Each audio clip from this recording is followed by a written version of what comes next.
2020년 4월에 어느 밤이었습니다. 전주의 한 주유소, 불 꺼진 주차장 구석에 세워진 검은색 승용차 안, 29살 박다은 양이 테이프로 묶인 두 손을 들어올리며 떨리는 목소리로 말했습니다. 아빠와 단둘이 살고 있어요. 살려주세요. 그 말을 들은 남자는 멈추지 않았습니다. 양손으로 그녀의 목을 눌렀고 주차장의 가로등 불빛만이 차유리 위에 조용히 흔들렸습니다. 박양이 부산에서 이곳까지 온 이유는 랜덤 채팅 앱에서 만난 남자가 만나자고 했기 때문이었습니다. 처음 보는 사람이었습니다. 그리고 그것이 마지막이었습니다. 그런데 이 남자, 불과 나흘 전에도 같은 일을 했습니다.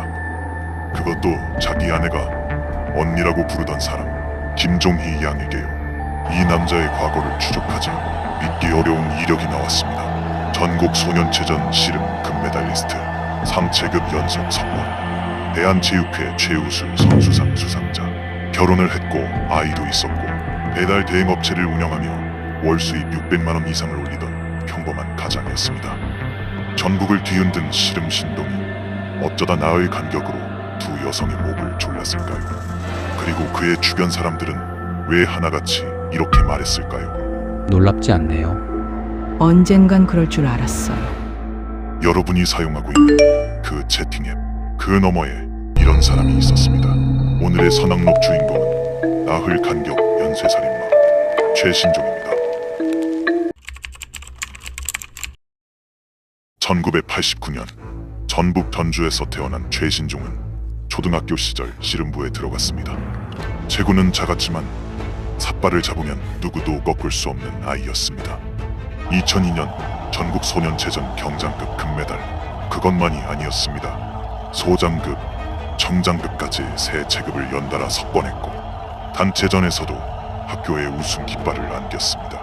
전국 체육상에 이어 대한체육회 최우수 선수상까지 13살짜리 소년의 이름이 전국 체육계에 울려 퍼졌습니다.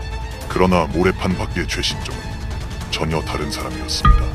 말 안 듣는 후배를 산에 끌고 가 머리가 터질 때까지 때렸고 그대로 두고 내려온 적도 있었습니다. 진국원, 선배건 가리지 않았습니다. 체육계 관계자는 고개를 저으며 이렇게 말했습니다. 인성에 문제가 있어서 잘린 것으로 보입니다. 씨름부 퇴출, 전국을 호령하던 유망주는 고등학교 진학과 함께 삿발을 놓았습니다.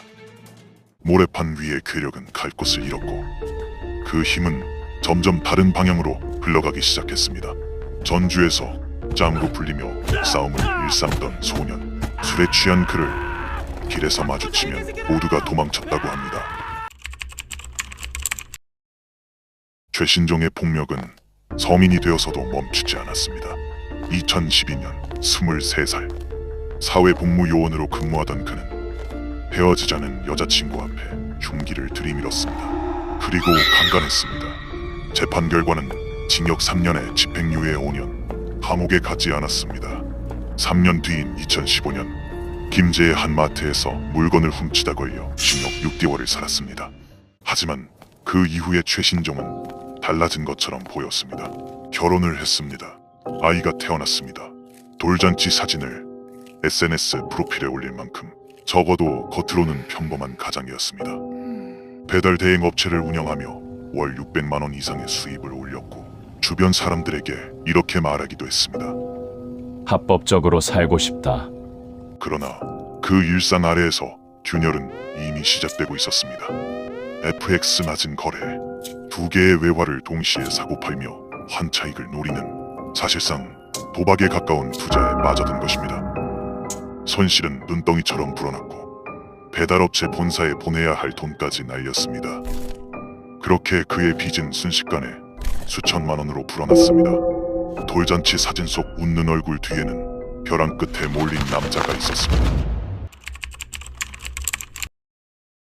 2020년 4월 14일 밤 최신종은 아내가 언니라고 부르던 34살 김종희 양에게 전화를 걸었습니다. 종희 씨, 저 부탁할 일이 있어요. 그의 말에 김양은 편한 옷차림에 슬리퍼를 신고 집을 나섰습니다. 평소에도 최신종 부부를 살뜰히 챙기던 사람이었습니다. 의심할 이유가 없었습니다.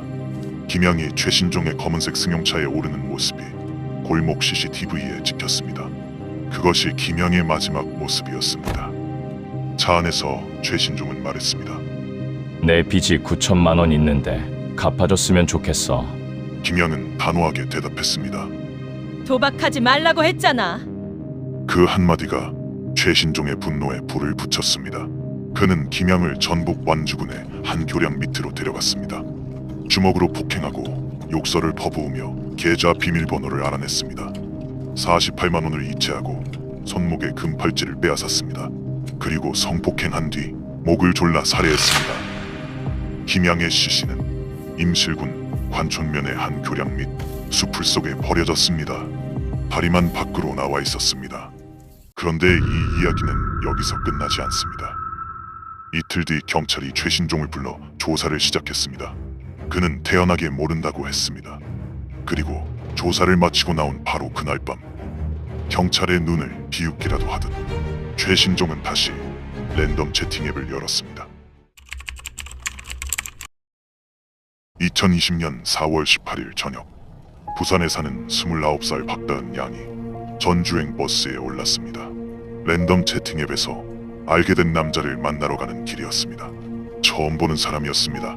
박양은 6살 때 부모가 이혼한 뒤 할아버지 밑에서 외동딸로 자랐습니다. 초등학교 2학년 때부터 아버지를 병간호하며 전단지를 돌리고 아르바이트로 생활비를 벌었습니다. 고등학교도 마치지 못했습니다. 살해되기 닷새 전 박양은 아버지 앞에서 울음을 터뜨리며 이렇게 말했습니다. 내 뜻대로 할 수 있는 게 없어. 그 지친 목소리의 주인이 전주에 도착한 건 밤이었습니다. 최신종의 차에 탔고 이동하는 도중 돈 문제로 다툼이 생겼습니다. 최신종은 테이프로 박양의 양손을 묶었습니다. 주유소 주차장의 어둠 속에서 박양은 묶인 손을 들어 올리며 애원했습니다. 최신종은 박양의 몸 위로 올라가 양손으로 목을 졸랐습니다. 박양이 소지하고 있던 현금 15만 원과 휴대전화를 빼앗은 뒤 시신을 17m가량 끌고 가 완주군 상관면의 한 복숭아밭에 숨겼습니다. 속옷만 입은 채 과수원 흙 위에 놓인 박양의 시신은 한 달 가까이 지나서야 과수원 주인에 의해 발견되었습니다. 첫 번째 살인 후 나흘, 경찰 조사를 받는 와중에 두 번째 살인. 두 여성을 죽이고 그가 얻은 것은 금팔찌 하나와 현금 63만 원이었습니다. 2020년 5월 20일 전북지방경찰청은 최신종의 신상을 공개했습니다. 경찰은 그의 휴대전화를 분석했고 지난 1년간 랜덤 채팅 앱을 통해 접촉한 사람이 1148명에 달한다는 사실이 드러났습니다. 그중 130여 명은 당시 행적이 확인되지 않아 전수조사가 이루어졌습니다. 2020년 11월 5일 전주지법 법정. 황토색 수의를 입고 마스크를 쓴 최신종은 고개를 숙인 채 바닥만 바라보았습니다. 재판 내내 그는 진술을 번복했습니다. 약에 취해 기억이 없어요. 종희 씨와의 관계는 합의였습니다. 금팔찌는 종희 씨가 스스로 준 거예요. 검찰이 사형을 부영하자 최신종은 법정 최후 진술에서 이렇게 말했습니다. 사형이든 무기징역이든 좋으니 신상 정보 공개만 막아주세요. 사형을 각오한다는 말과 달리 그는 구속 이후 반성문을 11차례 법원에 제출했습니다. 재판부는 무기징역을 선고했습니다. 판결이 내려지는 순간 방청석의 유족들은 무너졌습니다. 내 동생 살려내라! 김양의 가족 한 명이 법정 안에서 울부짖었습니다. 한동안 법정 밖으로 나서지 못하는 유족들 사이로 최신종이 욕설을 내뱉었습니다. 법정 경위들이 그를 재판정 밖으로 끌어냈습니다. 항소심에서도 무기징역이 유지되었습니다. 2심 재판장은 이례적인 말을 남겼습니다. 그동안 무기징역을 받고 가석방되어 다시 강력범죄를 저지르는 사건을 다 수접했는데 부디 이 피고인에게 가석방이 이루어지지 않기를 바랍니다. 2021년 7월 대법원이 상고를 기각하며 무기징역이 확정되었습니다.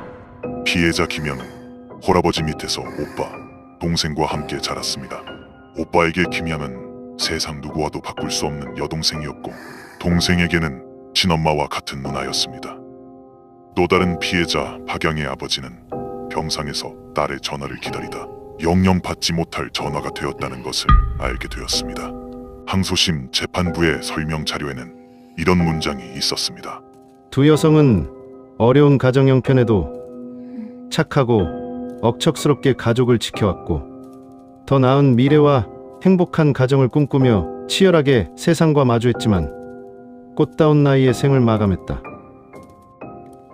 김양이 마지막으로 걸어나간 골목은 지금도 그 자리에 있습니다. 가로등 불빛이 켜지고 편의점 간판이 깜빡이는 평범한 골목입니다.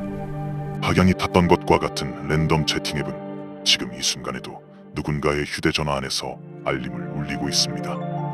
낯선 사람을 만나자는 한마디가 누군가에게는 돌아오지 못하는 길의 시작이었습니다. 오늘 밤 여러분의 현관문 너머에 어떤 사람이 서 있는지, 채팅창 너머에 어떤 얼굴이 있는지 한 번 더 멈춰 생각하는 그 몇 초가 평범한 내일을 지키는 힘이 될 수 있습니다. 최신종은 경찰 앞에서 말했습니다. 저를 무시하는 말투 때문에 화가 나서 죽였습니다. 한마디 말이 무시로 들렸다는 이유로 두 사람의 인생을 끝냈다면 그가 말한 무시는 정말 그 여성들이 한 것이었을까요? 아니면 그가 평생 견디지 못한 자기 안의 무언가였을까요? 판단은 여러분의 몫입니다. 오늘의 선한록이었습니다. 피해자 여성들에게 빼앗은 현금 단돈 63만 원, 그리고 자신의 일그러진 자존심을 위해 두 청춘의 내일을 짓밟은 최신종. 그의 진짜 범행 동기는 무엇이었다고 생각하시나요? 여러분의 분노와 생각을 댓글로 남겨주세요. 구독과 좋아요는 다음 이야기를 만드는 힘이 됩니다. 선과 악, 그 경계의 이야기는 계속됩니다. 다음 선악록에서 만나겠습니다.